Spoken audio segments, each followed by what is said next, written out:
அனைத்து நண்பர்களுக்கும் வணக்கம். உங்கள் ஆஸ்ட்ரோ பழனிசுவாமிகள் பேசுகிறேன். இந்த காணொளியில இந்த கோவிலுக்கு சென்றால் 100% விமோசனம் கிடைக்கும். விமோசனம்னா கடன் நோய் எதிரியால் பாதிக்கப்பட்டிருப்பவர்களுக்கு விமோசனம் கிடைக்கும். இந்த பிரச்சனையிலிருந்து நீங்க விடுபடக்கூடிய வாய்ப்புகள் உங்களுக்கு ஏற்படும். முக்கியமா எந்த ராசிக்காரர்கள் போகலாம் அப்படின்னாக்க எல்லா ராசிக்காரர்களுமே இந்த கோயிலில் போய் வழிபாடு செஞ்சாக விமோசனம் கிடைக்கும். அதில் குறிப்பாக யாருக்கெல்லாம் இப்போ ஏழரை சனி நடக்கிறவங்க, அஷ்டமத்து சனி நடக்கிறவங்க, அர்த்தாஷ்டம சனி நடக்கக்கூடியவர்கள், கண்டகச்சனி நடக்கக்கூடியவர்கள் இந்த கோவிலுக்கு சென்று வந்தால் உங்களுக்கு உங்களுடைய பிரச்சனைகளிலிருந்து விமோசனம் கிடைக்கும். அதாவது குறிப்பாக கடன் பிரச்சனையால் பாதிக்கப்பட்டிருப்பவர்கள், கணவன் மனைவிக்குள் பிரிவினைகள், பிரச்சனைகள், போராட்டங்கள் இருப்பவர்கள், அதே போல நோயால் கடுமையான நோய் தீரவே இல்லை அப்படின்றவங்க, இந்த நோயால் பாதிக்கப்பட்டவர்கள், மேலும் வழக்குகளில் இருப்பவர்கள், வழக்குகளால் துன்புறக்கூடியவர்கள், இவங்கெல்லாம் கும்பகோணம் அருகில், அதாவது சீர்காழி ரோட்ல திருப்புவனம்ன்ற ஊரில் இருக்கக்கூடிய கம்பேஸ்வரர் கோவில், இதை சரபேஸ்வரர் கோவில்னு சொல்லுவாங்க. சரபேஸ்வரர் பாருங்க, சரபேஸ்வரர் தனிச்சன்னதியாகவும் இந்த கோவிலில் வீற்றிருக்கிறார். அதாவது இந்த கோயில் 1176 to 1218 இந்த காலகட்டத்தில் பிற்கால சோழர்களில் 3ஆம் குலோத்துங்க சோழனால் கட்டப்பட்டது. ஒரு பழமையான டெம்பிள். இப்போ நிறைய புதுமைப்படுத்தி, அதாவது இதை எனவட் பண்ணி அழகா கட்டியிருக்காங்க. கோபுரம்லாம் பாருங்க தெரியும். தலை விருட்சம், வில்வ மரம் இருக்கு.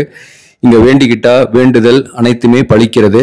உள்ள என்ட்ரி ஆன உடனே பைரவர் இங்க இருக்கிறார். இந்த பைரவர் வழிபாடு செஞ்சுட்டு அப்படியே நீங்க சரபேஸ்வரரை வழிபாடு செய்யும் போது உங்களுடைய தோல்விகள் அனைத்தும் வெற்றிகளாக மாறும். குறிப்பா இப்போ ஏழரை சனி நடக்கக்கூடியவர்கள் மீனம் ராசி, அதே போல அஷ்டமத்து சனி நடக்கக்கூடியவர்கள் சிம்மம் ராசி, அர்த்தாஷ்டம சனி நடக்கக்கூடியவர்கள் தனுசு ராசி, கும்பம் ராசி, கும்பராசிக்காரர்களுக்கு பாதசனி, கடந்த காலத்தில் ஏற்பட்ட பாதிப்புகளுக்கு இங்க மருந்தா இருக்கும். கன்னி ராசி, இந்த ராசிக்காரர்கள் இந்த கோவிலுக்கு போயிட்டு வந்தாக வேண்டிக்கிட்டு வரீங்கன்னா அந்த வேண்டுதல்கள் பலிக்கும்.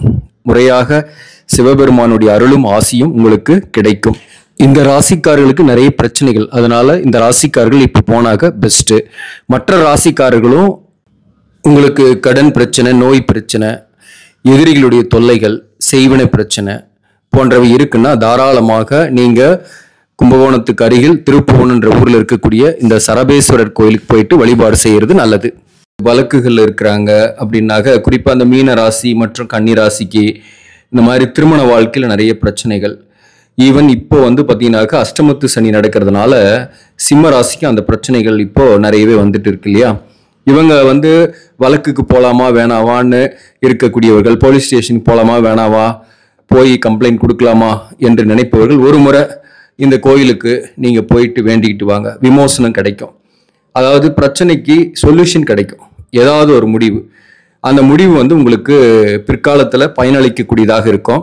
அதாவது ஒரு கடன் நோய் எதிரியை தீர்க்கக்கூடிய உங்க வாழ்க்கையில அவர்கள் இடையூறுகளாக இருக்கு இந்த பிரச்சனைனாக, இந்த பிரச்சனைகள் தீர்க்கக்கூடிய ஸ்தலமாக கும்பகோணத்துக்கு அருகில் திருப்புவனம் என்ற ஊர்ல இருக்கு. இது எப்படி போனோம்னாக்க கும்பகோணத்திலிருந்து நீங்க சீர்காழி செல்லும் சாலையில திருப்புவனம்ன்ற வில்லேஜ் இருக்கு.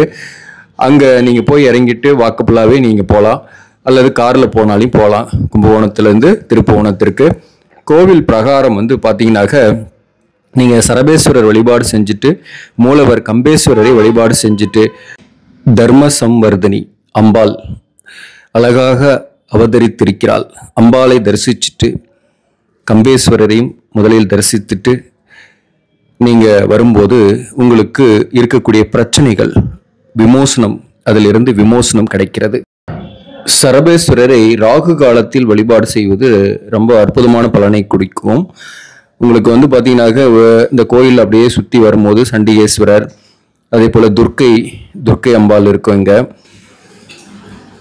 அப்படியே சண்டிகேஸ்வரரை வணங்கிவிட்டு துர்க்கை அம்பாளையும் வணங்கிவிட்டு தெற்கு பார்த்த மாதிரி துர்க்கை அம்பாள் இருக்கிறார் பாருங்க. துர்க்கையை வணங்கிவிட்டு இந்த சன்னதி அப்படியே ஒரு சுத்திட்டு வரும்போது உங்களுக்கு தல விருட்ச மரம், வில்வ மரம் இருக்கும். அந்த வில்வ மரத்தை அண்டை வச்சு நீங்கள் உங்களுடைய கோரிக்கைகளை வேண்டிக் கொள்ளுங்கள். அந்த வேண்டுதல்கள் பலிக்கிறது. இந்த கம்பகேஸ்வரர் கோவிலோட சிறப்பு என்ன அப்படின்னாக்க, முக்கியமாக சிவபெருமானை நோக்கி அசுரர்கள் தவம் இருந்தார்கள். அவர்கள் சாகா வரம் பெற்று அவர்கள் பல்வேறு துன்பத்தை தேவர்களுக்கும் மற்ற உயிரினங்களுக்கும் தந்தார்கள். அசுரர்களால் தேவர்கள் நடுங்கினார்கள். அந்த நடுக்கத்தை தீர்க்க எம்பெருமான் கம்பகேஸ்வரராக அவதாரம் எடுத்து நடுக்கம் தீர்த்தார் என்பது வரலாறு. மகாவிஷ்ணு நரசிம்ம அவதாரம் எடுத்து இரணையனை அளித்தார். அவரின் கடும் கோபத்தை தணிக்க சிவபெருமானின் அம்சமாக இருக்கக்கூடிய வீரபத்திரன் சரப அவதாரம் எடுத்து நரசிம்மரின் கோபத்தை தணித்து இங்கே தனி சன்னதி கொண்டார் என்பதும் வரலாறு.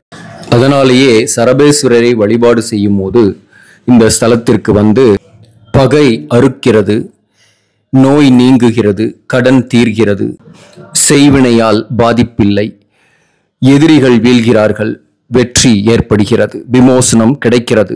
ஆக நண்பர்களே, இந்த பதிவு உங்களுக்கு பிடிச்சிருந்தாக லைக் பண்ணுங்க, இதை மற்றவர்களுக்கும் ஷேர் பண்ணுங்க. இன்னும் நம்ம சேனலை சப்ஸ்கிரைப் பண்ணாதவங்க சப்ஸ்கிரைப் பண்ணுங்க. இதன் மூலம் உங்களுக்கு சரியான ஜோதிட தகவல்களும் ஆன்மீக தகவல்களும் கிடைக்கும். நன்றி, வணக்கம்.